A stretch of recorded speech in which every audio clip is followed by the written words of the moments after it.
Hey everybody, welcome to Conversations with Jackie and Bobby. We're your hosts, Jackie and Bobby, and a couple exciting announcements. Next year, I am again leading a pilgrimage with my friends Kim Zember and Father Edwin Leonard. We are going to Medjugorje this time, and so we're going to put that in the show notes if you want to come to Medjugorje with us next September 20th through 29th of 2025. And we have only a small amount of people that can come, and we already have a bunch of people signed up. So we'll put that in the show notes, the link. The other exciting news is that I have a book coming out called Memorize Scripture, and it's going to be released January 1st, but you can pre-order it now, and there's a code Jackie10 to get 10% off, AveMariaPress.com. Again, we'll put that in the show notes. But we are excited for our guest today. Today we get to have a conversation with Father Carter Griffin, who is a priest of the Archdiocese of Washington. He currently serves as the rector of St. John Paul II Seminary and has written many books, including what we're going to be narrowing in on today, Forming Families and Forming Saints. Father, how are you doing? I'm doing great. It's good to be here. Thanks for having me. Yeah, we're so glad you're here. Father, do you mind telling us a bit of your story of upbringing? Were you in the faith? Are you a convert? How did you feel called to the priesthood? That could be a 3-hour conversation, I'm sure, but let's just in a Reader's Digest 3-hour conversation. We just want people to get to know you, so we would love to hear your story. Yeah, well, I didn't grow up Catholic. I grew up a Presbyterian essentially, but my dad was in business abroad, and so we moved abroad when I was 4 and moved around to different countries, and so we kind of went to whatever church was around, kind of an English-speaking sort of general Protestant church. Interesting. I was just thinking the other day about Sister Maria. So Sister Maria, which I just learned the other day, was a Felician sister, and she taught at the school that I went to in the 2nd grade in Brazil, in São Paulo, Brazil. And she was one of the teachers there. Again, I wasn't Catholic, and there are a couple of memories that I have of her when I was 5 years old. One of them was going into the school gym, and they had mass, and I couldn't go forward to receive communion. And so that kind of experience, I think, stuck with me as something. There was a hunger that I think was sort of began, at that time.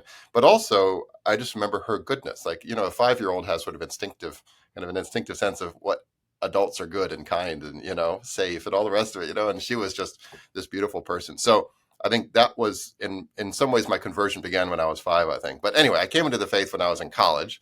And then I went to the Navy. I was thinking about priesthood, but I think I had just become Catholic and, timing wasn't right. So I went to the Navy, did 4 years in the Navy, and then went to seminary right after that. I literally flew in from, a deployment and started the seminary, and went to Mount St. Mary's in Emmitsburg for a couple of years, philosophy, and then North American College in Rome for the rest of my, for the theology. And then I came back, did a couple of different things. I was priest secretary. I was at St. Peter's on Capitol Hill as a parochial vicar, went and got a doctorate. And then I came back and was a vice rector of this new seminary, St. John Paul II Seminary, right by Catholic University. And I've been there ever since.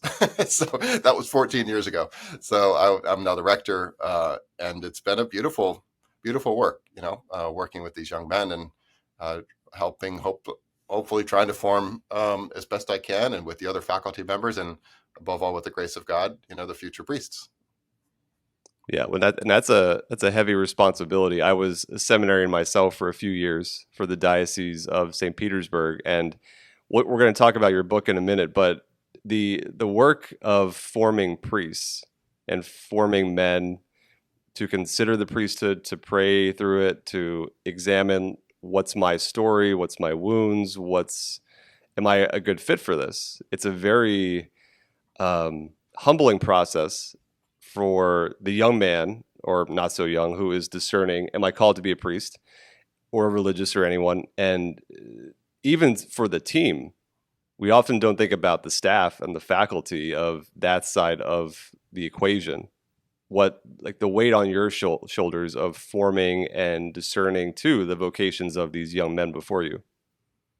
Yeah, and one of the things kind of maybe relevant for our conversation is the balance of taking seriously the responsibilities that we have to care for those placed in our charge and our responsibility, but also the humility to recognize that we're really not up for the job, and it is kind of beyond us, and kind of recognizing that it has to be God. God loves them more than we do, right? And that's true for parents. That's true for us. And that humility, I think, is really essential to kind of staying sane and not collapsing under the weight of what you just said. Because you're right, it is a tremendous responsibility. But once we realize that, no, it's actually, I mean, it is a responsibility. We want to do everything we can and work hard, of course, but at the end of the day, be able to turn it over and say, but they're your children, Lord.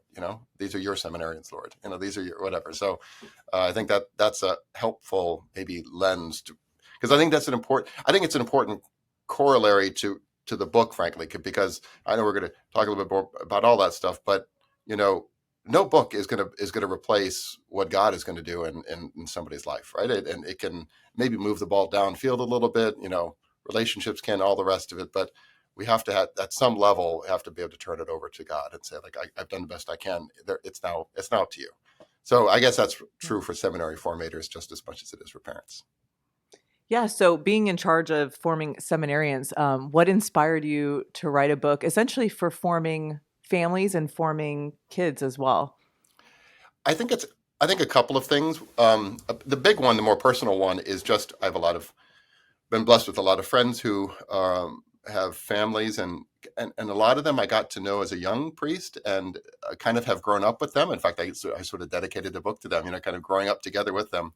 And their kids now some of them are going off to college, and that would be the age of my kids. I remember the first time we received a seminarian whose parents were younger than me. That was a humbling, that was a moment. Wow. But just kind of realizing that, there were so many aspects of what I do day to day, what the church has given me to do, the wisdom of the church that I'm passing on to these guys, that is completely applicable to parents, what they want to pass on to children, right? And whether it's forming them in very basic human ways or the depths of the interior, life and intellectual and all, there's a lot there that I think is applicable. So a lot of it personally was in conversations with some of these couples, recognizing that there was something that might be helpful. And then I think the other thing is, having received now so many, I mean, all these years, it's 200-300, whatever it is, seminarians, coming in and just seeing all the different ways that they have been formed by their own family of origin. And none of our families are perfect, of course, but seeing maybe some commonalities or some things that it would have been helpful for them to receive earlier. And more importantly, once they come to us, are there ways that we can kind of work with them to help them grow. So seeing things, I guess, on the back end, in seminary form, I think those would be the two main reasons, having put the book together. Could you share just maybe what are some patterns that you notice with, when seminarians come in, they're like, oh man, I wish, and I'm sure I know you included in this book because you shared about the different types of formation, which you all do in seminary because of JP2. I mean, the different types of formation. But could you just share what some patterns you see that in the seminarians today? Yeah, I mean, I think a big one would, and I don't know if it's specific to seminarians, but maybe just family formation in general.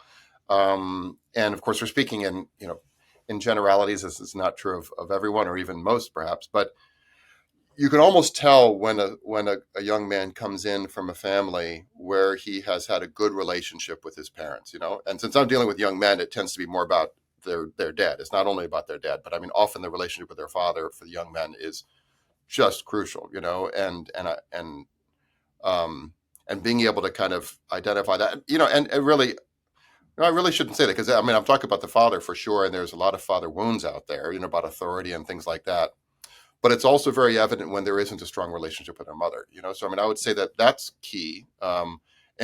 And a particular benchmark, I would say, would be like sincerity, whether they're able to be sincere and kind of open about things. You can kind of tell if they're coming from an environment like that. Would be one.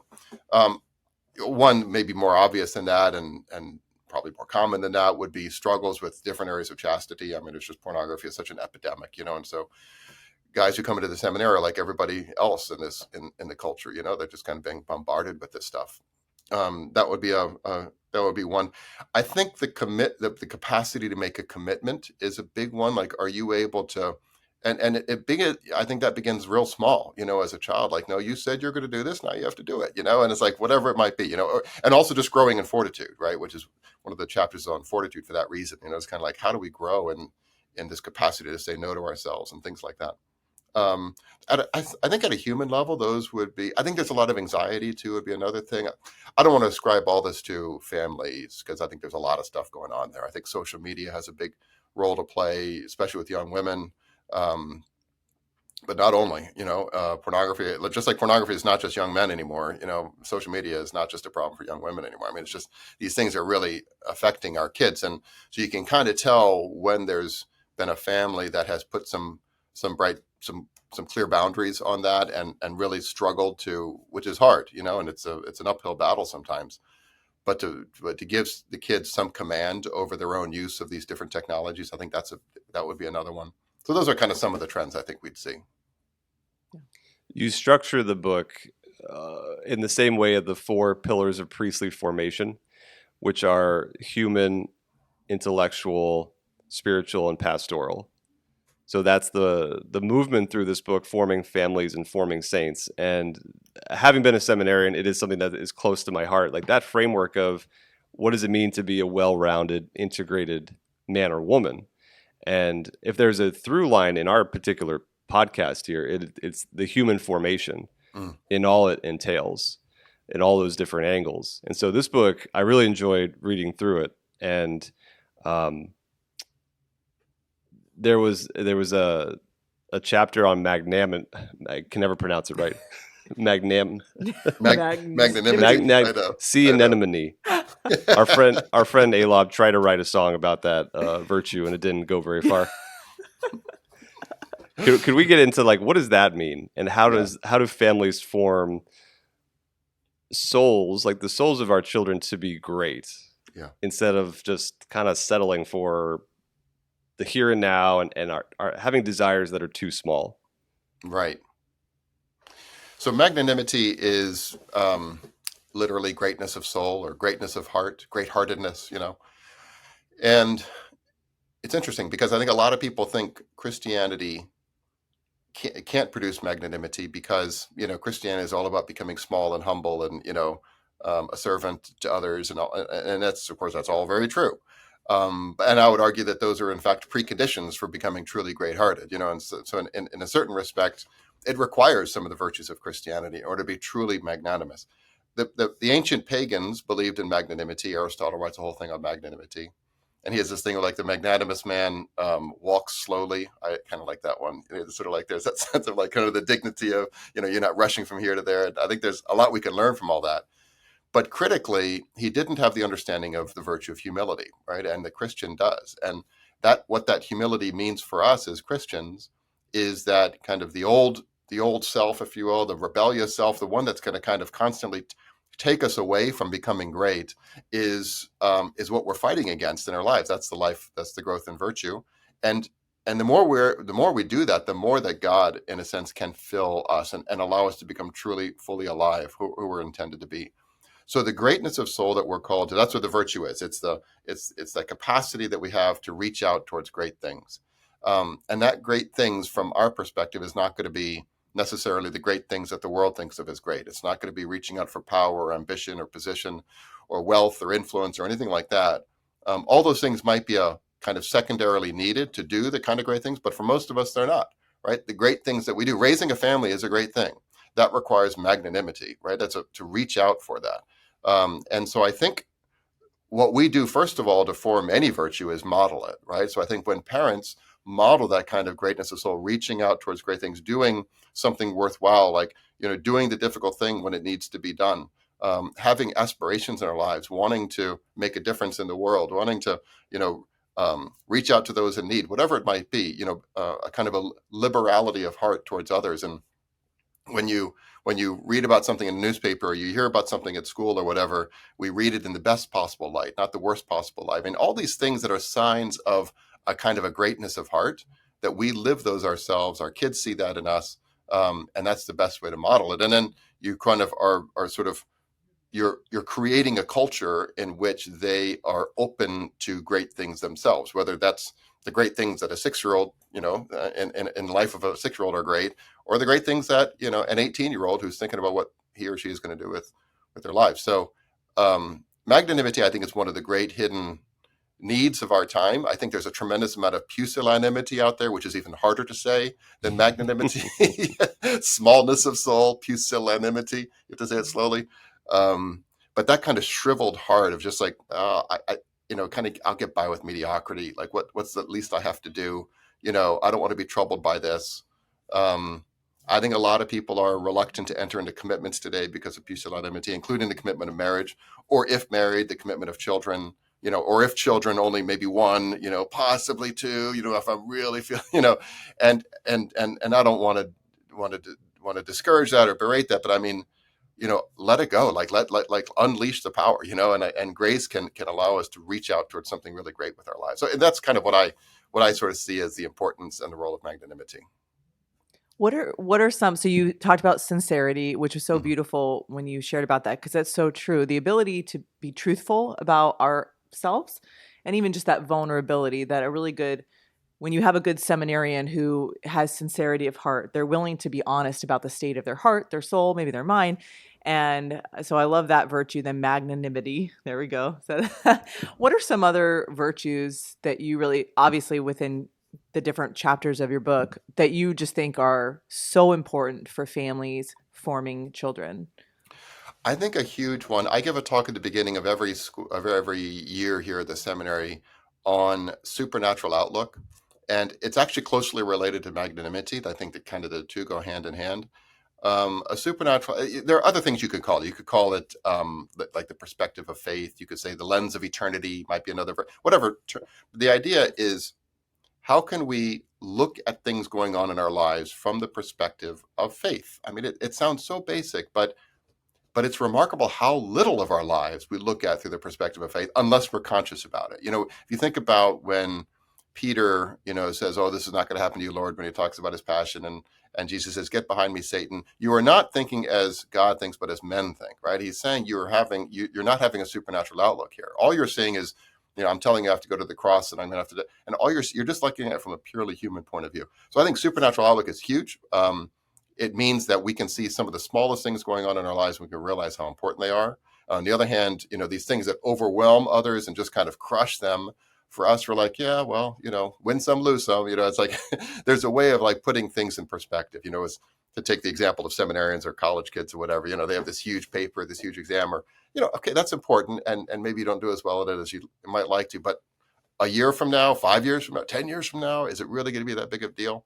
But having been kind to that person that needed you, and dropping everything, and maybe not doing as well on the exam because of it, like that was way more important. So supernatural outlook, I think, is enormous. I think another big one, which I actually don't remember, I think I put it in the intellectual, because some of these, obviously they all overlap a little bit, these different areas of formation, but it's spiritual reading. I was just on retreat a few weeks ago, and at these conferences, one of the conferences by the priest he was talking to priests because it's a priest retreat, and he said spiritual reading, that if you can get your parishioners to do 5 minutes of spiritual reading a day, you won't recognize them in 6 months. And it just like that hit me between the eyes, because I'm a big believer in spiritual reading. It's helped me enormously, but this is how I think of spiritual reading. You basically get, let's say it's 5 minutes a day. You basically get 5 minutes of spiritual direction, if you want, from a saint every day. And like, whose life is not going to be changed by 5 minutes of spiritual direction from a saint, So I think spiritual reading is a really big one. I think in the apostolic, that fourth area, I call apostolic rather than pastoral, just because I think it's probably a better term for families. Pastor is kind of more about shepherding, but it's the same idea, the idea of like reaching out, going out to others, bringing the light of faith to others. But I think one of the ones that I put in there is just kind of interpersonal skills. That could have gone in human too, I suppose. But I think so much of how we will reveal the beauty of the gospel to people today is not going to be necessarily getting on a soapbox and preaching. It might be sometimes, but generally it's just going to be like being a really attractive person, and being able to have a conversation and being interested in others and being a good listener, and all these things. And it's like, wow, what I mean, in a way, the bar has gone down so low. which kind of works in our favor. Because it's like, if you're just a really put together human being and you like people and you kind of are nice to them, it's like, boom, you're 75% there. Now you just have to talk about the gospel and done. So I think there's a It's way in so which true. even Like you can actually look people in the eyes today because exactly. most people don't even know how to look people in the eyes because of social media. We don't even know how to talk to people, how to make friends. Like literally there are students who are like, how do I make a friend? And so Exactly. you're so right. If you even Exactly. know some Yep. interpersonal skills like that, you are so far ahead of many other humans. And actually, I want to thank you because in your book, you give resources for parents, for kids, for actual good spiritual reading. Mm, I think even just that part of the book is like worth buying the whole book for. It's just encouraging. And what you just said, 5 minutes of spiritual direction. That's how I've always felt. So I'm like, Lord, thank you for my spiritual direction from St. Teresa of Avila today. yeah, Like she was exactly. very helpful. But I think just your book list and what the list that you give for parents, for older teens, for younger kids, that is worth its weight in gold just because so many parents just don't even know where to start. And I think what you were mentioning too is that supernatural outlook. Like as parents, we want to make sure like that kingdom mindset is second nature for our children. Like it's just normal for them to see us praying or for us reading spiritual Exactly. books. It's Right. just normal to read the Bible. Like our 10-year-old daughter, we got the action Bible for her. She's like, she said she read it in a day. I don't know if that's true. That's the legend. Yeah, she was like, I finished it. And I was like, what? But at breakfast, she'll just open up the Bible and read her Bible.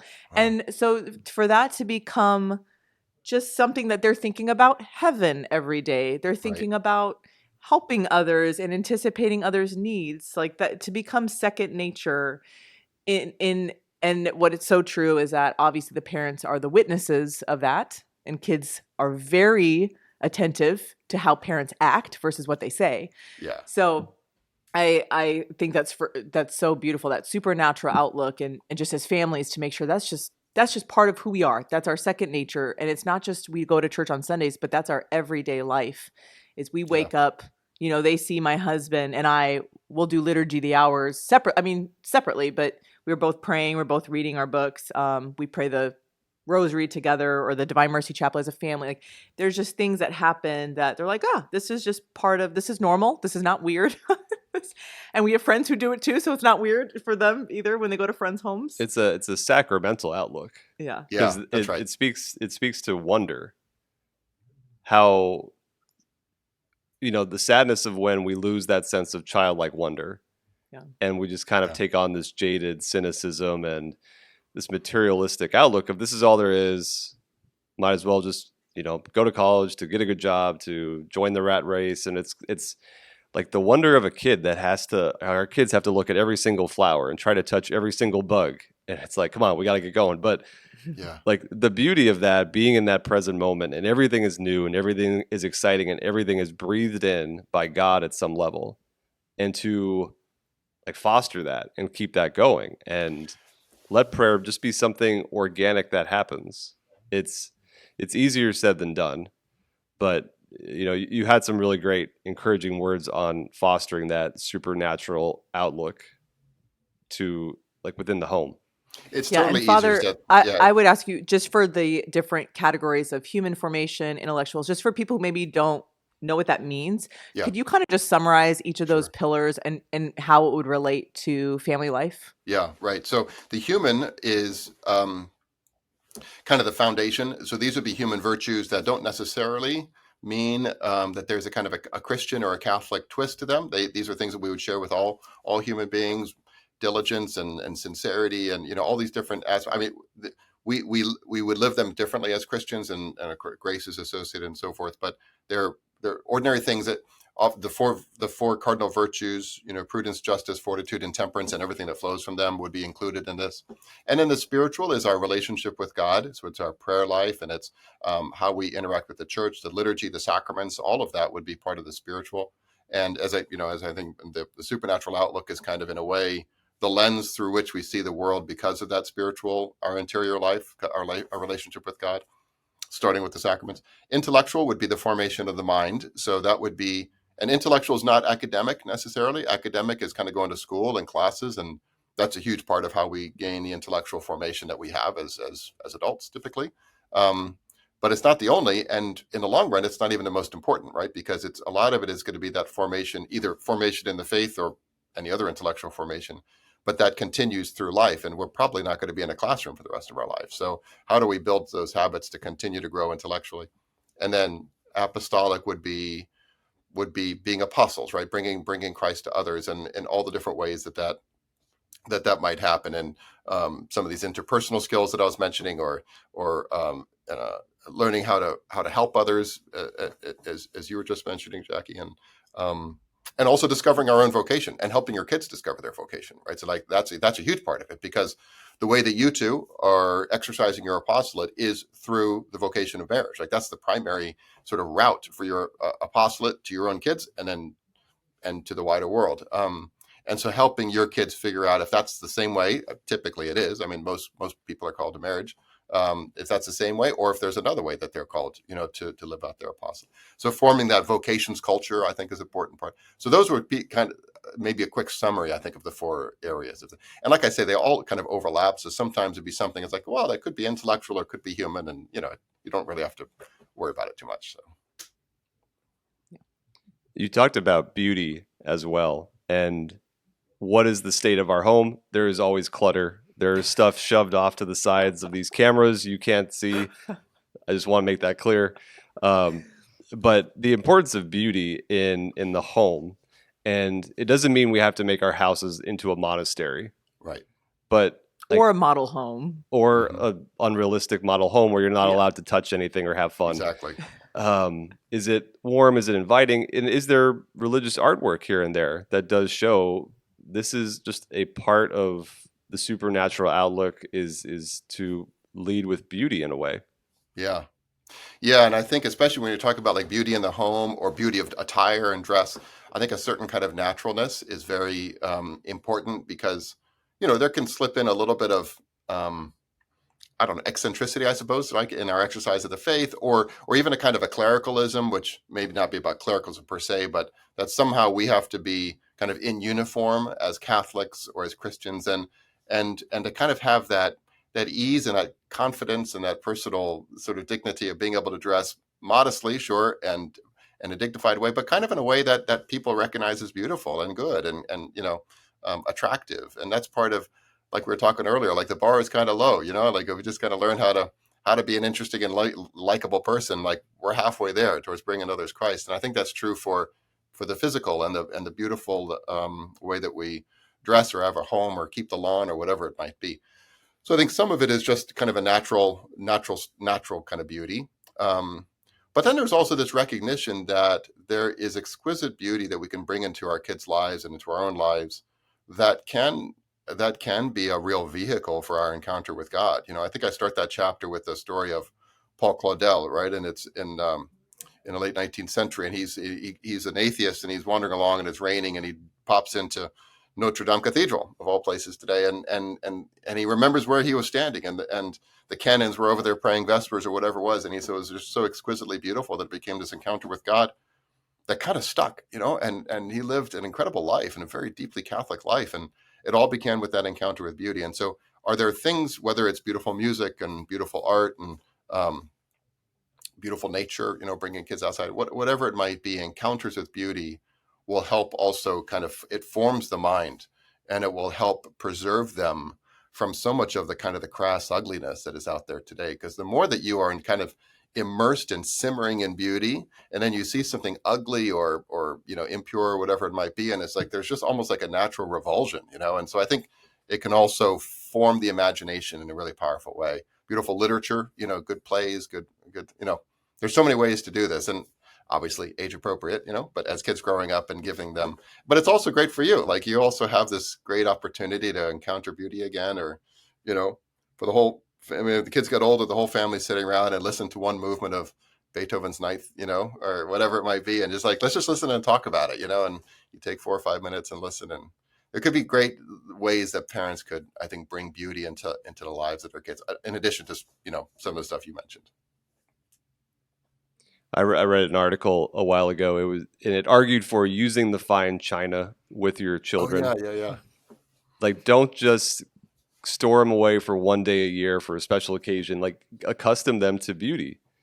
And I understood it, and I totally got it. And then there's the practicality of I break plates, so like my kids, like maybe, but to understand, okay, where can we not skimp on beauty? Where can we, I don't know, elevate what we're just sometimes, we settle for what's mediocre or just the what's easy, what's the easy option. And there's times when you're just times toast for that, for sure. Yeah, you're burned out. And I think too, for anyone listening who has little kids, because we've been there with like 3 littles under 4 years old, it gets, again, as kids get to be the age of reason, 7, 8, 9, 10, this is such a great, so we have a 10-year-old and an 8-year-old. Right now they're 10, 8, 6, 4, and baby, like 1.5.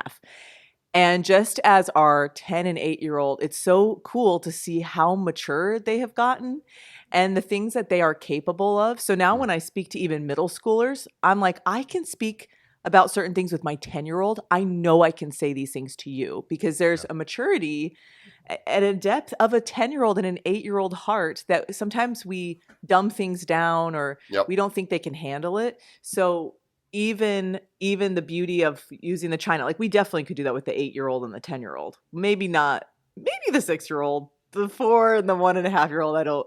That'd be scary. But it is beautiful how they do see beauty. They do acknowledge beauty outside with bugs. But we were decorating and they were like, oh, the house feels so cozy and warm.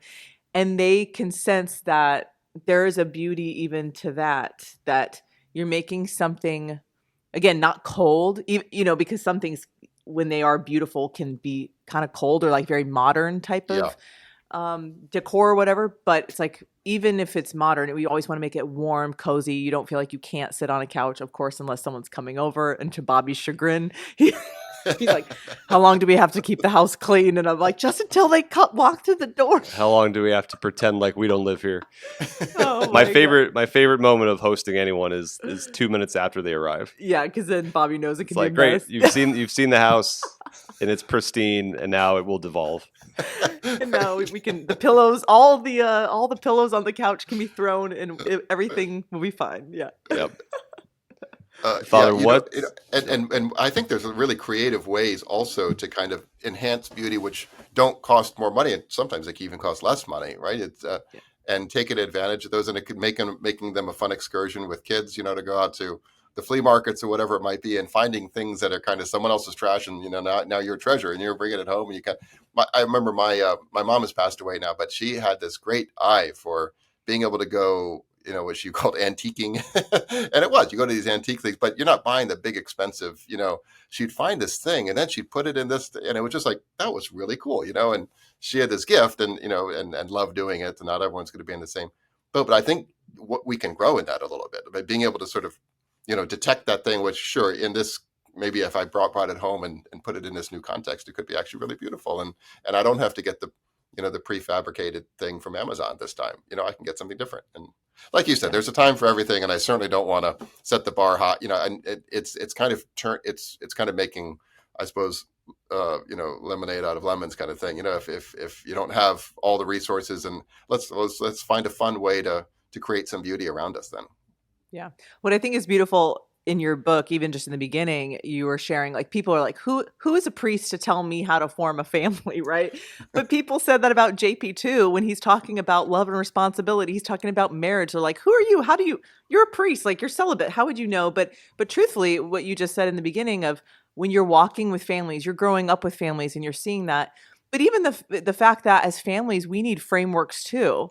We need these frameworks, and it's so helpful that even if every family applies it so differently, just as in marriage, we could give talks about, virtues in marriage or how to pray together. Every couple is so uniquely different. Right. They're not the two of us. We all have our different quirks and all. Same with families. Every family is so uniquely different because of the different situations of mom and dad and just where they live and all these things. But it's so good to have just a framework that everyone in your book, everyone can apply to their family, and everyone knows what they need, so I might take something different from the framework than someone else might read, like, oh, I really need to practice this in my life, or I need to do more spiritual reading because I don't do that. So I love that you addressed that right in the beginning. You're saying like, like, who are you as a priest to tell me how to form a Yeah, I family? know. That's what But I'd say, yeah.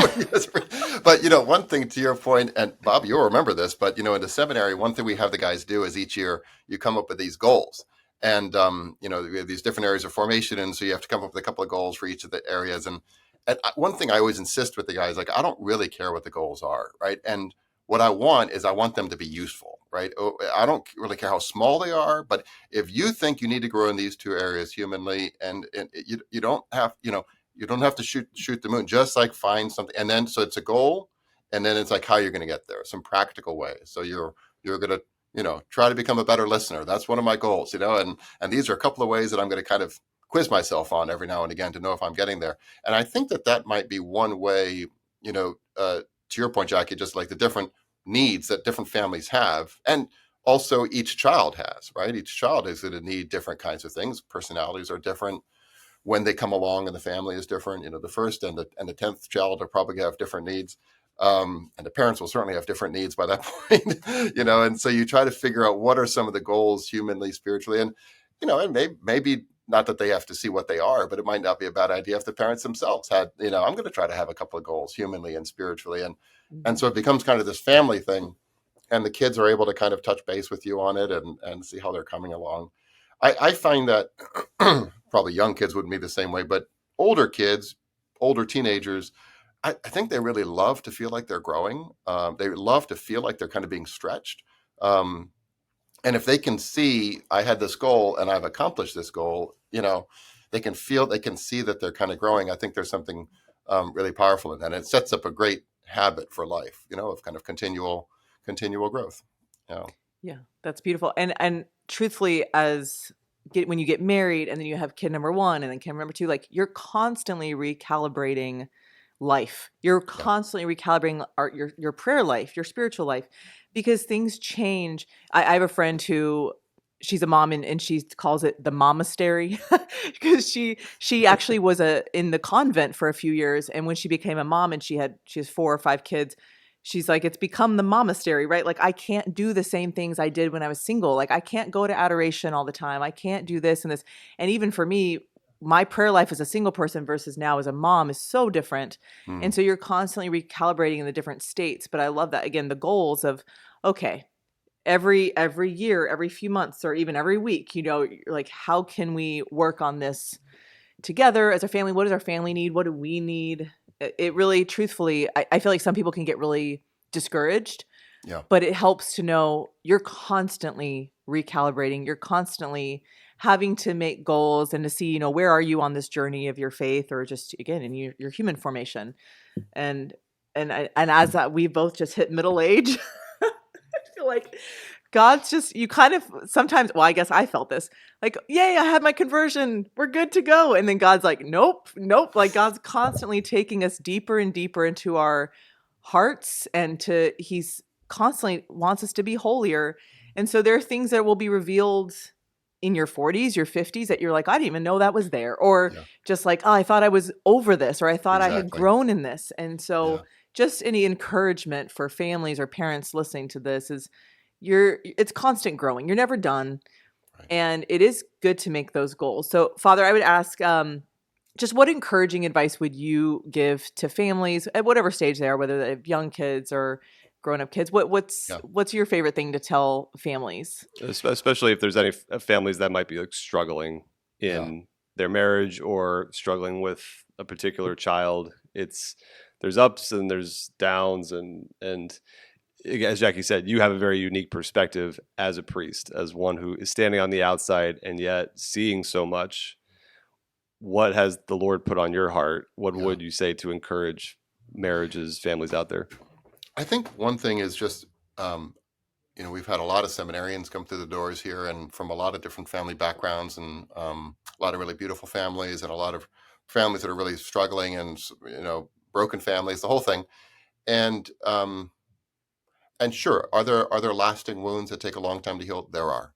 But there's also this kind of wonderful capacity of regeneration through the power of mercy and the power of God's grace, right? That He is very real and very present. He loves them more than you do, and so like being able to trust Him with them and knowing that no matter what has happened in the past, there's always a way forward, right? There's always a way forward. It may not look the same as you were hoping it would have been, maybe 10 or 15 or 20 years ago, but there's always a way forward. And sometimes that way needs to begin with kind of humility and getting on our knees, asking for forgiveness from God, sometimes asking for forgiveness from our kids, and or our parents or whatever it might be, that and realizing that our heart may need to be humbled. We're recording this in Advent, and Advent is this kind of like preparing the way of the Lord. I was just reflecting on this last night, and one of the readings coming up, the gospel reading, it's a voice crying out in the wilderness. Well, the wilderness, and it's like make straight the way of the Lord, kind of lower the mountains and raise up the valleys, the whole thing. But that wilderness is a pretty rough terrain, and our hearts are like this rough terrain, and like it's this constant work of like smoothing out a way for the Lord to come into our hearts. And that goes until our very last breath. So no matter what has happened, and even if we've been living this fairy tale life and everything is perfect, well, it's not going to stay that way. Like things go up and down in life, and there's always going to be kind of rocky areas to kind of smooth out.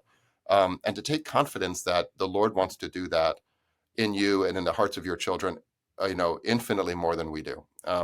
And so I would say that, one of the things to start with would just be knowing that you're not doing this alone, and finding other couples, finding resources like this podcast, to give encouragement and to help, and to maybe meet with to start to meet other couples who are going through similar things, maybe with similarly aged kids, or maybe with differently aged kids, precisely for that reason. Start to build a community, start to strengthen each other, encourage each other. Know that there are a ton of resources out there, books like this, but I mean, there's just so much out there today to help parents along. And so that feeling of isolation doesn't have to be there. So even if they're kind of difficult times, to find others to carry the burden with. And above all, get in touch with the Lord, and start to build that your own interior life, so that you really know of His presence, and know of His mercy and His profound love for every one of us. So I think that's kind of, I would say the path forward is one of hope, and not one of just kind of discouragement or constantly reflecting on the past, or our weaknesses or our failings from the past or whatever. I just don't. That may be necessary in a brief way in order to kind of find healing and stuff, but basically we look forward, and we look forward with great hope. That's beautiful. Amen. Forming Families and Forming Saints. Is the book out now, Father? It is indeed. Yep. And it's Emmaus Road, so you can get it there at Emmaus Road, or on Amazon or whatever other resource. Great. Awesome. Father Carter Griffin, thank you so much for being here. It's a joy to be with you. Thanks so much for all that you're doing too. Thank you. Thank you all for watching and listening. Thank you especially for those who are on Patreon helping to support the show and keep it going. We're praying for you all. Looking forward to talking with you next episode. God bless you.